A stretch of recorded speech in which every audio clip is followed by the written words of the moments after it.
네, 2020년 9월 10일 이정훈입니다. 요즘 지내시는 거 어떻습니까? 즐거우십니까? 답답하십니까?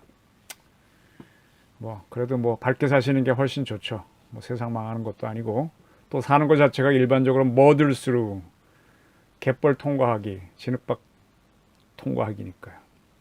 오늘 제가 들고 나온 주제는 추가 추풍. 추풍은 추미애 장관 사건을 얘기합니다. 추가 추풍. 추미애 관련 새로운 폭로가 있을 것이라는 예측이고, 북한의 수해, 그리고 쿼드 플러스. 쿼드 플러스는 익숙하지 않은 용어일 겁니다. 이 세 가지가 문재인 정부를 사면 초과가 아니라 삼면 초과로 만들 것인가, 아니면 문재인 정부를 셋으로 갈라놓을 것인가가 오늘의 제 주제입니다. 좀 복잡한 주제를 꺼냈는데요. 국내 정치와 국제 정치를 합쳐서 한번 지금 상황을 정리해 드리겠습니다. 추미애 장관과 그의 아들 구하기에 여념이 없는 여권 실세들입니다. 그런데 최고 실세인 문재인 대통령은 말이 없습니다. 왜 그럴까요? 그렇다면 다른 거라도 하면 좋겠는데, 코로나 불경기에 주눅이 든 국민 구하기에는 나설 생각이 없는 것 같아요. 무슨 돈이나 나눠준다 이런 거 외에는. 돈 나눠주는 거는 누가 못하나요? 돈을 나눠주지 않고도, 부채를 늘리지도 않고 문제를 풀어야 능력이죠. 전 정권에서 다 모아놓은 돈도 이렇게 퍼쓰면서, 그게 열심히 하는 거예요? 잘하는 게 아니죠. 자, 이제 추미애란 이름은 어린 애들도 알게 됐어요. 이 정도 되게 되면은 그 고대 그리스에서 했던 도편 추방제라는 거라도 한번 검토해봐야 되는 거 아닌가요? 네, 우상호 의원이 카츄사는 편한 보직이라는 발언을 했는데, 이게 지금 상당한 역풍을 일으키고 있습니다. 카츄샤 출신들이 아주 화를 내고 있어요. 제가 카츄샤를 대충 아는데, 카츄샤들 중에서도 고생하는 병사들이 제법 있습니다. 미 2사단에 배속되어서 그 전투부대에 가는 카츄샤는요, 한국군 이상으로 뺑뺑이 돕니다. 진짜 고생합니다. 미군 병사들하고 같이 되지도 않는 영어 싸우고 다투느라고 정신 없습니다. 거기 가면. 네. 미군들 훈련 빡세게 합니다. 전투부대, 전투 카츄샤 셉니다. 이렇게 용산 등에 근무하는 일부 꽃보직도 있겠지만 상당수의 카츄샤들 상당히 훈련 세게 합니다. 근데 우상호, 저 양반 군대 갔다 온 사람이거든요. 군대 갔다 와갖고 연세대학교 학생장 해서 군대를 좀 알 텐데 왜 이런 얘기를 했는지. 대부분 운동권 사람들이 군대 안 갔는데 우상호 씨는 갔다 왔습니다. 그 추 장관 아들 사건이 터져 나왔을 때 이제 카츄샤에 있었던 한 병사가 이렇게 밝힌 사실이 큰 역할을 했는데, 카츄샤에 대해서 좀 오해를 하고 계신데, 거기에 들어가는 친구들이 상당히 공부를 잘해요. 영어를 잘해요. 그래서 엘리트란 자부심이 있기 때문에 이 정의와 부정의들을 스스로 판단합니다. 네.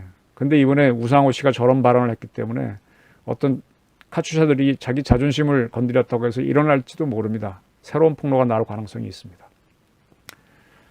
자, 어제 기자는 추 장관 아들 문제에 대한 숱한 폭로에도 불구하고 문 장관이 추 장관을 손절매하지 않고 서울 동부지검도 제대로 수사하지 않는다면 정의를 내세웠던 평범한 국민들은 권력에 눌릴 것이다, 이런 예측을 했습니다. 스톡홀름 증후군에 걸릴 것이다, 이런 전망을 했었습니다.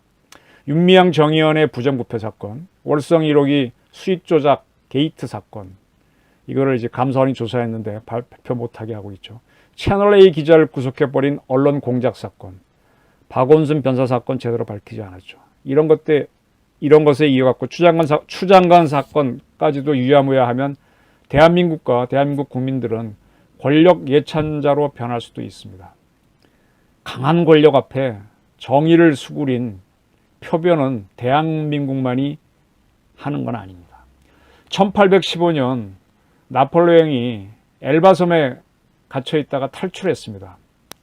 그때 이제 프랑스에서 유명한 신문이, 제가 불어를 잘 못하는데 르 모니테르 유니베설, 어떻게 읽어야 되는지 모르겠습니다. 그런 신문이 있었습니다.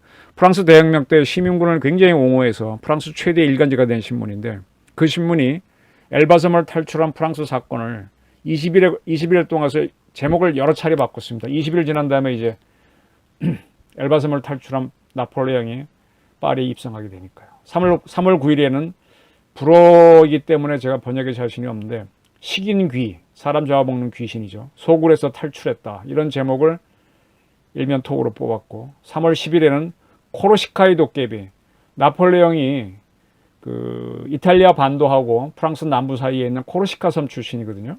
그래서 코르시카의 도깨비, 불어의 OGRE를 도깨비라고 번역해야 될지 조금 자신이 없습니다만 어쨌든 그렇게 저는 하겠습니다. 코르시카의 도깨비 주왕만에 상륙했다. 즉 엘바 섬을 빠져나와서 프랑스 본토에 들어왔다는 얘기죠. 그 다음에 불어로 타이거, 호랑이 키르프에 나타나다. 이제는 호랑이로 표현됐습니다. 식인기, 도깨비, 호랑이. 그 다음에 영어로 얘기하면 만스터죠. 괴물, 그레노블의 야영. 네, 점점 북진하고 있다는 얘기죠. 그 다음에 폭군, 벌써 리옹에 진입. 리옹은 우리로 얘기하면 대구 정도 되는 프랑스 남중부에 있는 큰 도시죠. 그 다음에 찬탈자, 수도로부터 100km 지점에 출현. 네, 파리가 가까이 왔다는 얘기죠. 3월 19일 파리에 가까워지니까 보나파르트, 나폴레옹의 이름을 씁니다. 북으로 진격 중, 파리 입성은 절대 불가능하다. 들어오지 말라 이렇게 했습니다. 근데 그 다음날 들어옵니다. 그러니까 그 이전에 나왔던 명사가 다 사라지고 나폴레옹, 내일 파리 도착 예정. 그리고 3월 21일 딱 들어왔으니까 엠페로 나폴레옹, 나폴레옹 황제, 뽕땡블루 궁에 도착하시다. 이런 제목을 뽑았습니다. 그리고 3월 22일은 이런 제목이 나왔죠. 어제 황제 폐하, His Majesty, 네, Her Majesty 하면 여왕 폐하고, 황제 폐하는 His Majesty께 없어 충성스러운 신하들을 대동하시고 틸르리 궁전에 납시었다. 이렇게 헤드라인을 뽑아 올렸습니다. 네, 프랑스 언론도 권력 앞에 이렇게 비교를 했습니다. 원료는 저도 언론에 있지만 권력을 상대하기 위해 권력의 힘을 압니다. 그래서 권력을 사실 두려워합니다. 스톡홀름 주공국은 21세기의 신흥 선진국인 대한민국에서도 충분히 나올 수 있습니다. 언론도요, 힘에 눌립니다. 그러나 또한 정치는 생물이기 때문에 또 표변을 합니다. 나중에 나폴레옹이 날아갈 때 프랑스 언론은 당연히 나폴레옹을 씹었죠. 어제가 구구절, 닭고기 먹는 치킨절이 아니라 북한 정권 수립일인 구구절이었죠. 북한이 상당히 조용히 지나갔어요. 행사가 없었어요. 대신 북한 언론에서는 이번 여러 차례 있었던 폭풍 피해를 알리는 수해 피해 보도하고 그의 수해를 복구하자고 김정은이 함경도에 간 기사를 계속 쏟아냈습니다. 왜 그랬을까요?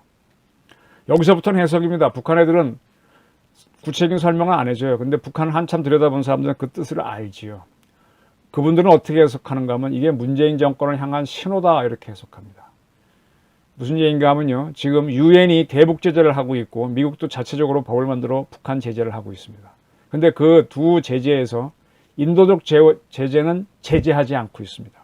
이거는 안 되고 저것도 안 되고 쭉 나열했는데 인도적 제재는 빠져 있다는 거죠. 그러면 북한은 우리 도와줘라는 말을 하면은 막말로 쪽팔리죠. 너무 노골적이고 자기 격이 떨어지니까 절대 그런 얘기는 하지 않습니다. 근데 자기네가 자연재해 입은 거를 자꾸 떠들어서 쓰리 쿠션으로 북한을 우리를 도와줘 이렇게 하는 겁니다. 그러다가 우리가 지원해 줄게 그러면 마지못해 싫어 하다가 안 돼요 하고 받는 거죠. 그렇게 하면 일단 유엔 제재가 풀렸고 대북 제재가 풀렸으니까 유엔 제재를 허물 수 있는 그런 기회를 잡게 되는 겁니다. 정치는 이렇게 교묘하게 하는 겁니다.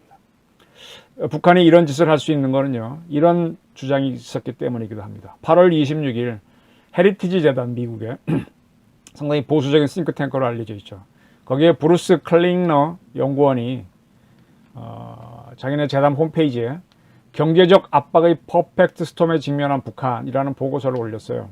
그 보고서 중에는 트럼프 행정부는 동맹국인 한국, 일본과 함께 북한의 코로나19로 인한 보건 문제와 홍수 피해를 해소하기 위한 인도적 지원을 계속 제한해야 한다라고 썼습니다. 유엔이나 미국의 대북 제재에서 식량, 의약품, 인도적 지원 등은 적용되지 않는다는 점을 지적하고 이 연구원이 유엔 제재위원회가 북한 주민에 대한 인도적 지원을 위한 예외 조치를 신속히 승인하도록 촉구할 것을 미국 정부에 제언했습니다.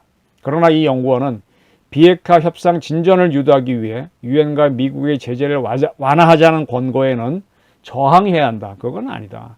북한의 태도 변화가 있기 전까지는 현 수준의 제재를 계속 유지해야 된다라고는 강조를 했습니다. 네. 자, 그럼 우리 정부의 입장은 어떤가 한번 살펴보겠습니다. 원래 초에 우리 문 대통령이 신년 기자회견을 했는데 그때 아주 큰 헤드라인으로 나왔던 거죠. 대북 지원을 할 때 예외적인 승인이 필요하다라고 문 대통령이 얘기했습니다. 네, 대북 제재를 우리도 유엔이 했으니까 지키긴 하는데 예외적으로 승인 상인이 필요하다고 주장을 했습니다.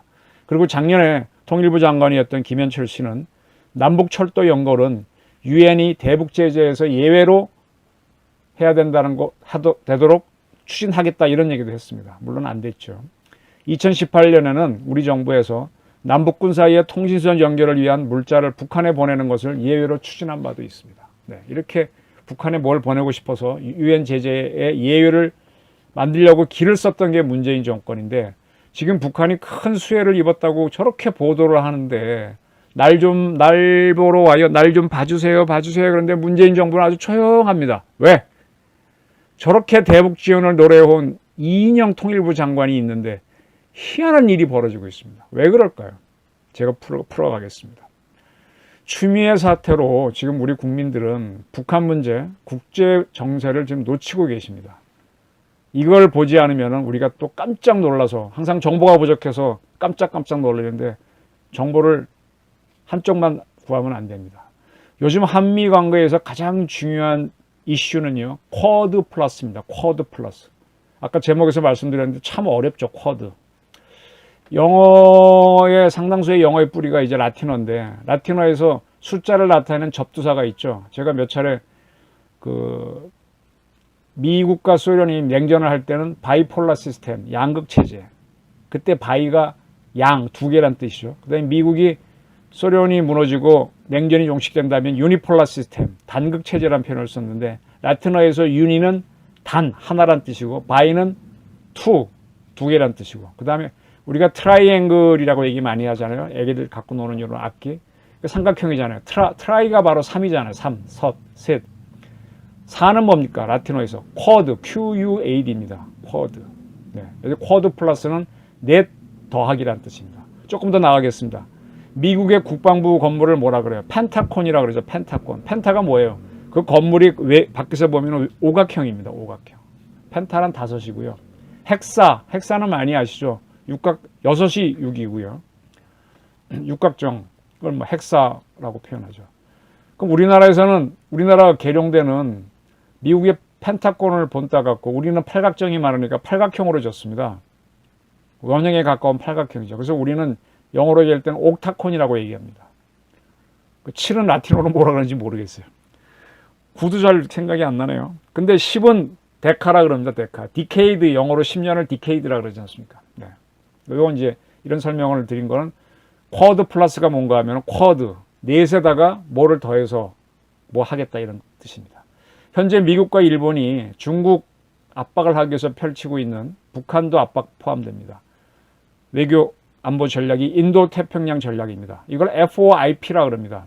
영어의 약자인데 Free and Open Indo-Pacific Strategy의 약자입니다. 그래서 FOIP라고 많이 표현하는데 이 전략은 미국과 일본은 당연히 포함되고 거기에 호주와 인도를 추가로 포함시킵니다.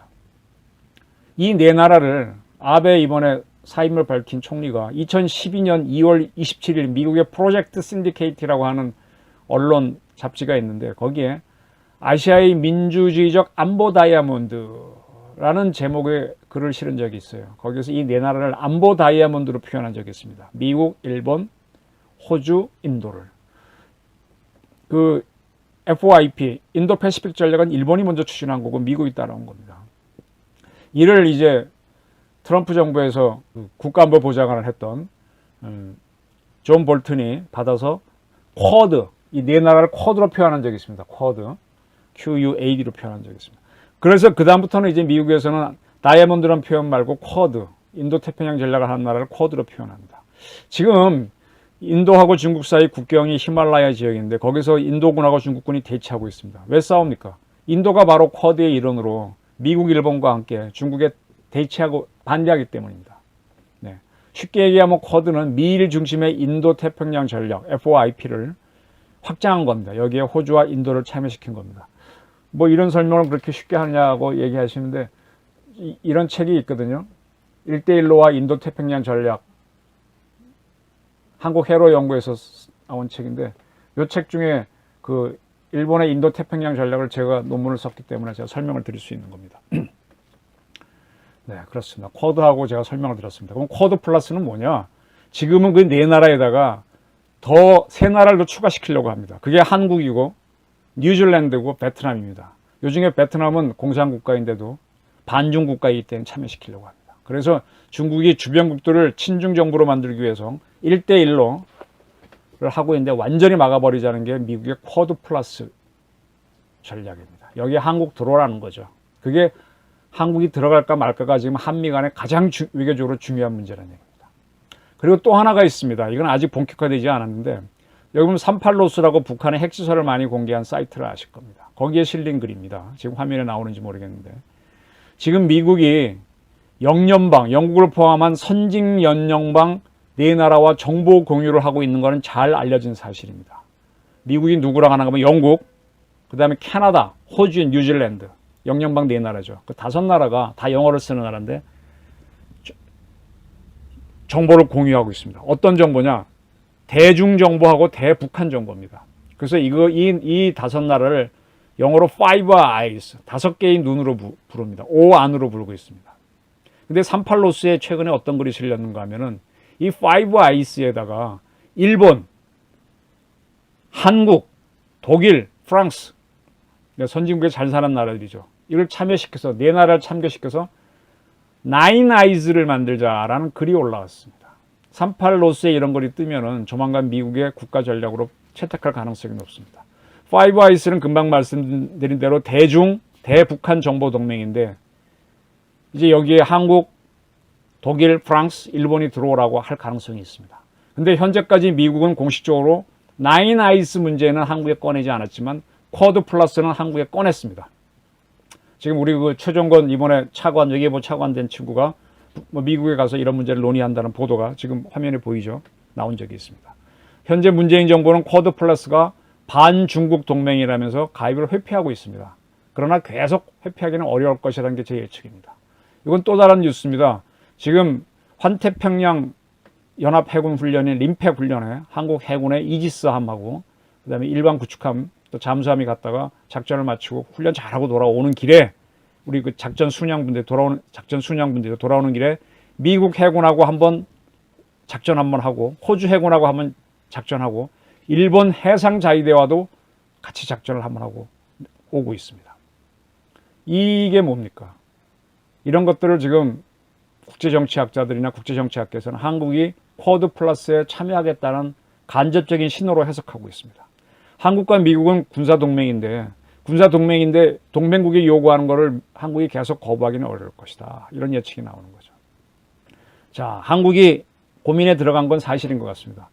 그러면 한국도 바보는 아니니까 좋다. 쿼드 플러스에 참여할게. 대신에 우리가 북한에 인도적 지원을 하겠다라고 미국에 요구할 수 있겠죠. 반대로 지금 우리 문재인 정부에서 북한을 지원하는 얘기가 전혀 안 나오는 걸 제가 풀어주는 겁니다. 반대로 문재인 정권에서 미국한테 미리 양해를 구해야 될 거 아니에요. 북한 좀 지원해 주자. 수해 피해가 크니까. 그러면 미국이 그럼 쿼드 플러스 들어와.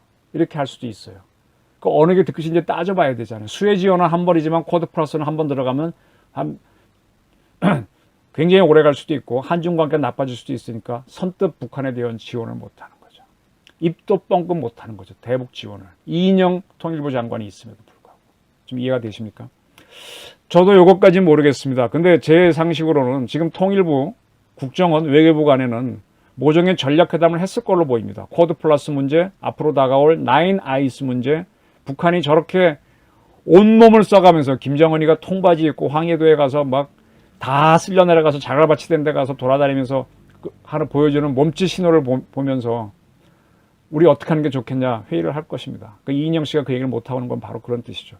이인영, 박지원 씨는 북한 얘기만 나오면 무조건 도와줘요 이런 사람인데 못하는 건 사정이 있다는 얘기입니다.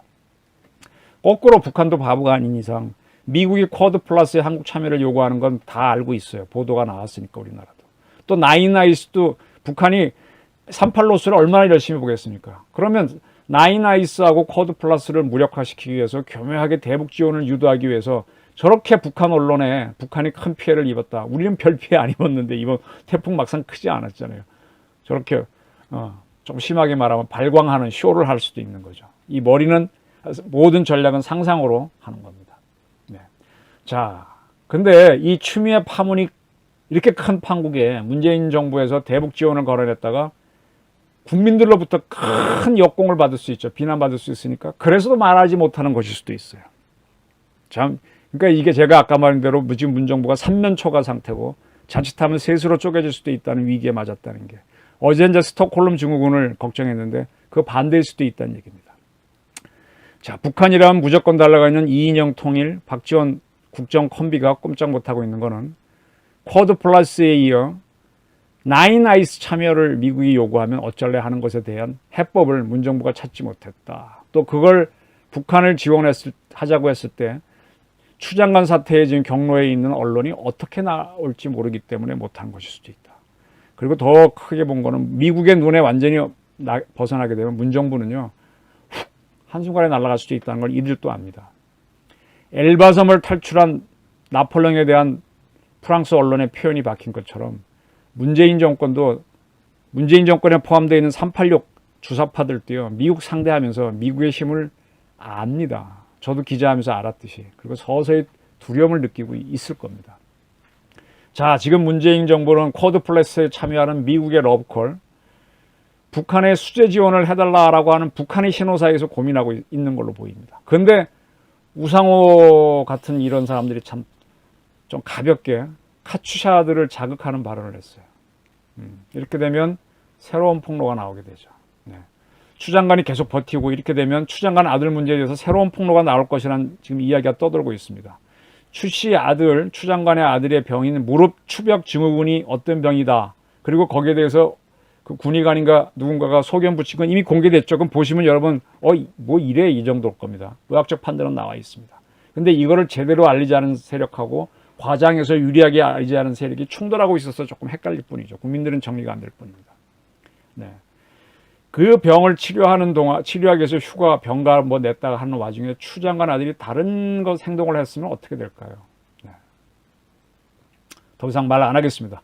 북한이 지원을 유도하는 3큐션 작전을 하고 있고 미국의 쿼드 플러스 참여하라는 이런 압박 속에서 추 장관 아들 문제로 새로운 폭로가 나오면 문 정부는 위기에 몰릴 수 있습니다. 그리고 추 장관이 그리고 나서 사퇴하게 되면 문 정부는 차기 법무부 장관을 세우는데도 고통을 받을 수 있고 레임덕이 본격화할 수 있죠. 한번 뚝은 터지면요, 수습하기 어렵습니다. 옛날에 뭐 그런 문제가 됐을 때 아주 이 자유자재로운 생각을 가진 현대 정주영 회장은 고철로 수입한 화물선을 침몰시켜서 일단 뚝부터 막고 어떻게 하자 했는데 그 정도로 머리 돌아가는 사람들이 이 정권에는 없는 걸로 보입니다. 그래서 지금 추 장관 추풍 사건은 이래저래 살벌한 상황으로 가는 것 같아요. 이게 빨리 터지면 September surprise, 조금 천천히 터지면 October surprise가 되겠죠. 그런데 그 사이에 우리를 지원해줘 하고 저렇게 몸짓으로 쇼를 하는 북한은 탱크처럼 밀고 들어옵니다. 북한은 이런 요구를 안 받아주면은 어쩌면 수폭 실험으로 갈지도 모릅니다. 네. 옥토버 서프라이즈는 예약되어 있습니다. 미국은 또 미국대로 또 예상하지 못하는 어떤 문재인 정부 압박 카드가 있을 겁니다. 옥토버 서프라이즈가 들어오는 거죠. 그래서 문재인 정부는 삼면초가 쪼개질 것인가, 이 위기를 극복할 것인가, 굉장히 어려운 상황에 놓을 것 같습니다. 문재인 정부가 어떤 신의 한 수를 던질까요? 자, 조금 저희가 좀 과장된 해석을 했는지 모르지만 이런 관점에서 지금 국내 정치와 국제 정치를 보시면 대한민국의 운명이 조금은 예측되실 겁니다. 근데 또 상황이 바뀌면 또 저도 이제 해석을 바꿔야 되는데 현재 제가 이해하고 있는 대한민국 상황은 이렇습니다. 감사합니다.